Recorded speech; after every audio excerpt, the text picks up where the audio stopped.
Oui, je suis déçu, profondément attristé pour notre démocratie. Je crois que c'est honteux ce qui vient de se passer.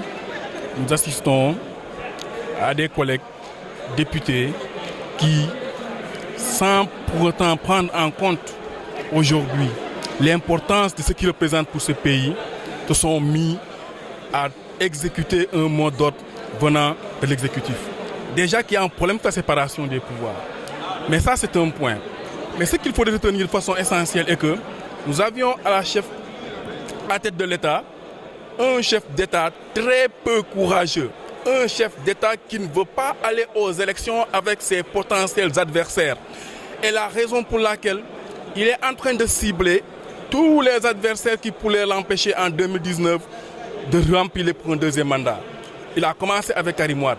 Malheureusement, il a échoué. Il a forcé à ce qu'il puisse l'exiler au Qatar. Et Karim sera de retour au Sénégal. Il est en train de tenter avec Khalifa Sall pour qu'il puisse l'empêcher lui aussi à être candidat, comme il a déjà échoué avec Karim. Mais il va échouer parce que le peuple sénégalais ne reste pas les bras croisés pour laisser cette forfaiture. Voici la situation qu'on est en train de suivre aujourd'hui. Il n'y a plus de démocratie.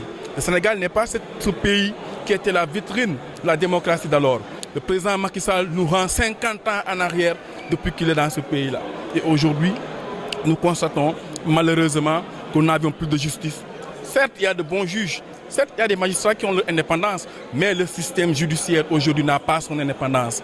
Nous avions l'exécutif aujourd'hui qui manipule le législatif, ce que nous venons de constater. Nous avons l'exécutif qui manipule le judiciaire. Aujourd'hui, c'est la situation alarmante, dégradante. Mais j'ai un pincement de cœur parce que cette situation qui est en train d'être semée aujourd'hui, c'est nous les jeunes qui allons la vivre dans l'avenir. Et nous sommes en train de regarder, nous les jeunes, d'observer à que ces personnes cinquantenaires détruire notre démocratie. Ces personnes cinquantenaires prennent notre destin en main pour après partir et nous laisser un héritage qu'on ne pourra pas assumer. Raison pour laquelle il est temps pour que la jeunesse aujourd'hui soit plus consciente, qu'il est temps que la jeunesse puisse désormais prendre en compte son destin pour dire non. Il faut dire non le plus vite possible avant que l'irréparable se produise. Oui, le combat va continuer. Vous savez qu'il y a le combat au niveau de l'hémicycle, il y a le combat sur le terrain politique. Et sur ce plan-là, j'appartiens au Parti démocratique sénégalais. Nous sommes dans un combat depuis 5 ans. Nous avions subi toutes les brimades, nous avions subi toutes les injustices, nous avions subi tout ce que vous pouviez penser d'injuste, d'anormal avec ce régime Macky Sall. Aujourd'hui, il se tourne vers Khalifa Sall. Mais je puis vous dire et vous assurer que 2019, les Sénégalais seront debout, la jeunesse sera debout pour faire partie de ce président-là. Parce que ce n'est pas ce président-là que les Sénégalais espéraient avoir. Macky n'est pas l'homme de la situation.